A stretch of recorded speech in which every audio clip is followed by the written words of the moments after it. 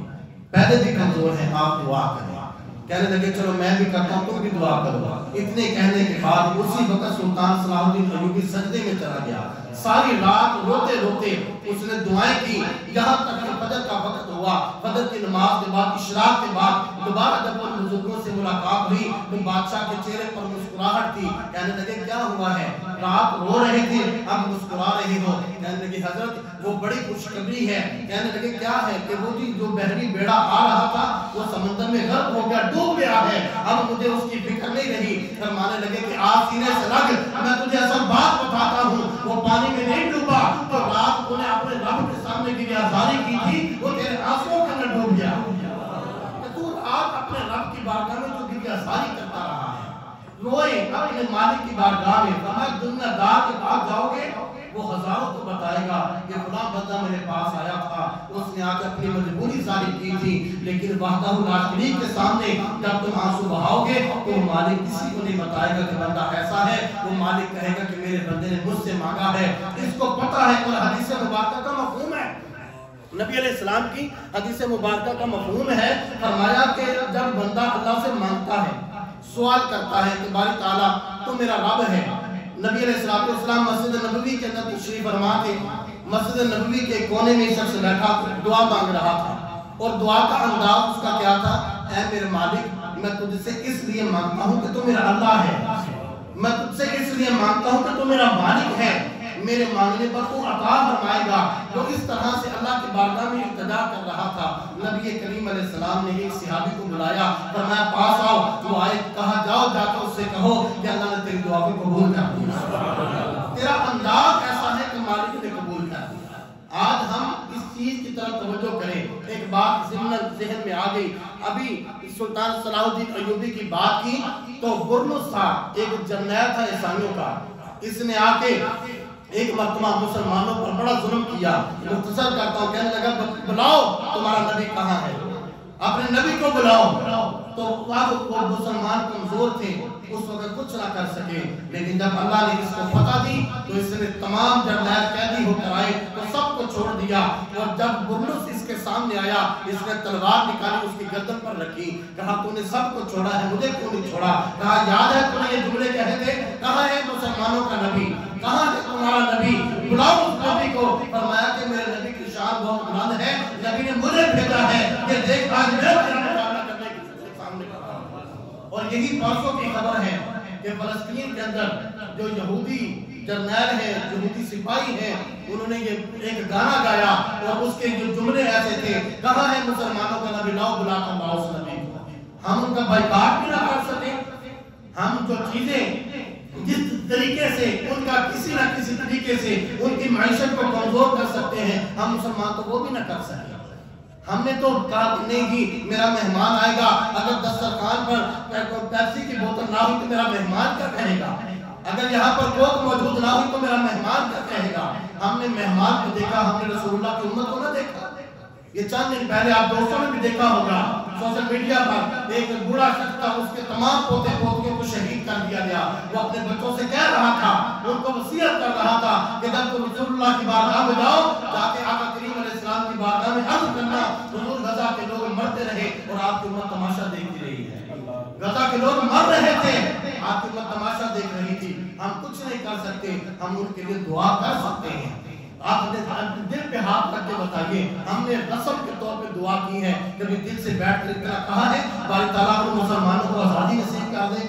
میں بھی شامل ہوں آپ کے اندر، صرف کیا ہے اب ہمیں مانگنے کا سلیقہ نہیں ہے، ہمیں عبادت کا ذوق ہی نہیں ہے۔ اور یہاں پر ایک اور بات میرے ذہن میں آگے، سلطان ابراہیم بن ادہم رحمۃ اللہ تعالیٰ علیہ ایک دن اپنے بستر پر تشریف فرما ہے، اور بستر پر اتنا نرم و نازک بستر ہوتا تھا۔ ایک دن آپ کی جو خادمہ تھی آپ کے بستر کو سجا رہی تھی، کتابیں اٹھا کر دیکھیے، اس قدر پھول بچھائے جاتے تھے آپ کے بستر پر کہ جیسے ہی آپ اپنا سر تکیے پر رکھتے لمحوں کے اندر آپ کو نیند آ جاتی۔ ایک دن خادمہ بستر سجا رہی تھی اور سجاتے سجاتے اس کے دل میں آیا کہ یہ اتنا نرم و نازک بستر ہے، اس پر نیند کتنے مزے کی آتی ہوگی، اس پر کتنے مزے کی نیند آئے گی۔ سلطان ابراہیم بن ادہم کی توبہ کی وجہ کیا بنی ہے؟ کیا وجہ بنی آپ کی توبہ کی؟ وہ خادمہ بستر سجاتی سجاتی ایک دن وہ لیٹی، اس کی آنکھ لگ گئی، اور آنکھ لگی اتنے میں سلطان ابراہیم بن ادہم آئے۔ جب اپنے بستر پر اپنی خادمہ کو دیکھا تو جلال میں آ گئے، کہنے لگے کہ صبح سب سے پہلے اس کو میرے دربار میں پیش کیا جائے گا، اس کا مقدمہ چلے گا، باقی سارے کام بعد میں۔ جب اس خادمہ کو صبح لایا گیا، کہا کہ اس کو کوڑے لگاؤ، جب اس کو کوڑا لگایا تو اس کی چیخ نکلی، جب دوسرا کوڑا لگایا تو اس کو مسکرانے لگے۔ بادشاہ حیرت میں آیا کہ اتنی تکلیف سے اتنا زور سے کوڑا لگا ہے، پہلے کوڑے پر اس نے چیخ ماری، دوسرے کوڑے پر مسکرانے لگی، اس کی وجہ کیا ہے؟ اسے بلایا، کیا بات ہے، تم مسکرائی کیوں ہے؟ کہا کوئی نہیں جی، آپ سزا دیں، آپ سزا دیں مجھے، میرے ہنسنے کا نہ پوچھیں۔ کہا نہیں، پہلے مجھے بتا کہ تم مسکرائی کیوں ہے، تیری ہنسی کیوں نکلی؟ اس نے کہا نہیں کوئی بات نہیں۔ جب بادشاہ نے بار بار اسے اصرار کیا، اس نے کہا بادشاہ میرے دل میں ایک لمحے کی یہ بات آئی کہ میں چند لمحے اس بستر پر سوئی ہوں تو مجھے کوڑوں کی سزا ملی ہے، جو برسوں سے اس بستر پر سو رہا ہے اس کی سزا کا عالم کیا ہوگا؟ جو برسوں سے اس بستر پر سو رہا ہے۔ اب سلطان نے جب یہ بات سنی، اس کے پیروں تلے سے زمین نکل گئی، وہ میں کہاں چلا گیا؟ اب وہی فکر مندی میں سارا دن گزرا۔ اب پھر کیا ہوا؟ دوسری وجہ کیا بنی؟ دوسری وجہ یہ بنی، سلطان جناب اپنے تخت پر بیٹھا تھا، دربار اس کا لگا ہے، ایک درویش آیا باہر سے، ایک مانگنے والا فقیر، اس کے دربار میں آ کے ایک جگہ پر اپنی گودری بچھائی اور لیٹ گیا۔ بادشاہ کہنے لگا تجھے پتہ نہیں کہ یہ دربار ہے؟ تجھے یہ شاہی جاہ و جلال نظر نہیں آ رہا؟ اس نے کہا اچھا دربار ہے، میں تو یہ سرائے سمجھا تھا۔ کہنے لگا تجھے یہ سرائے لگتی ہے؟ کہا ہاں مجھے تو سرائے لگتی ہے۔ کہا تجھے کیسے سرائے لگتی ہے؟ کہنے لگا کہ مجھے بتاؤ کہ اس تخت پر تجھ سے پہلے کون تھا؟ کہنے لگا میرا والد تھا۔ کہا کہ تیرے والد سے پہلے کون تھا؟ کہا میرا دادا تھا۔ کہا اس سے پہلے کون تھا؟ کہا اس سے پہلے اس کا باپ تھا۔ پر میں کو آتے گئے جاتے گئے یہ سرائے نہیں ہے تو پھر اور کیا ہے؟ دوسری وجہ یہ بنی، اور تیسری وجہ کیا بنی؟ تیسری وجہ یہ بنی کہ رات بستر پر سوئے، اب دن میں بے چین تھے، جب کیا دیکھا اب میں اللہ سے توبہ کروں تو میں اللہ کا نیک بندہ کیسے بنوں گا؟ میں اللہ کی بارگاہ میں اگر نیک بننا چاہوں تو میں نیک کیسے بنوں گا؟ یہ سوچتے سوچتے اپنے بستر پر آئے، پھر کیا دیکھا چھت کے اوپر کوئی دوڑ رہا ہے، کبھی ادھر کو کبھی ادھر کو۔ اب سلطان ابراہیم بن ادہم اٹھے بستر سے اور کھڑکی سے جھانک کر اوپر آواز دی، کون ہے اوپر چھت پر؟ تمہیں پتہ نہیں کہ بادشاہ کے آرام کرنے کا وقت ہے؟ تو اوپر سے آواز آئی کہ جناب ہم اپنے نا اونٹ تلاش کر رہے ہیں۔ کیا کر رہے ہیں؟ ہم اپنے اونٹ تلاش کر رہے ہیں۔ بادشاہ کہنے لگا تمہاری عقل ماری گئی ہے، کبھی کوٹے کی چھت پر بھی اونٹ ملے ہیں؟ تو جواب دینے والے نے جواب دیا اگر کوٹے کی چھت پر اونٹ نہیں ملتے تو نرم و نازک بستر پر رب بھی نہیں ملا کرتا۔ اگر نرم و نازک تم نے رب کو پانا ہے تو پھر تمہیں نرم و نازک بستر چھوڑنا پڑے گا۔ پھر وہی سلطان ابراہیم بن ادہم ساری بادشاہت چھوڑی، فقیری اختیار کی، ایک دن سمندر کے کنارے بیٹھے اپنی گودڑی سی رہے تھے۔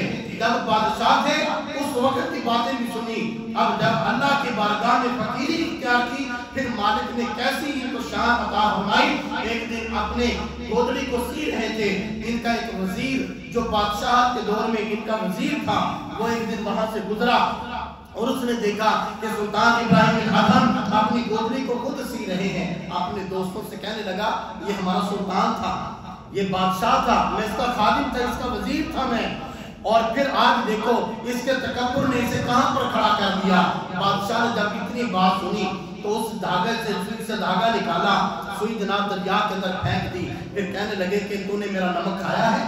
کہنے لگا ہاں جی کھایا ہے۔ تو میں پھر نمک حلالی کرو، کہا جی بتائیے کیا کرو؟ تو میں نے دریا میں سوئی پھینکی ہے، نکال کر رہا ہوں، سوئی نکال کر رہا ہوں۔ اب مسکرا کے کہنے لگا دیکھا بادشاہ کے تو اس کی عقل بھی چلی گئی، اب اس کی عقل بھی کام نہیں کرتی۔ کہا کہ اور کیا ہے؟ نکال کے لاؤ سوئی۔ جب اتنی بات کہی تو کہنے لگے چپ کر۔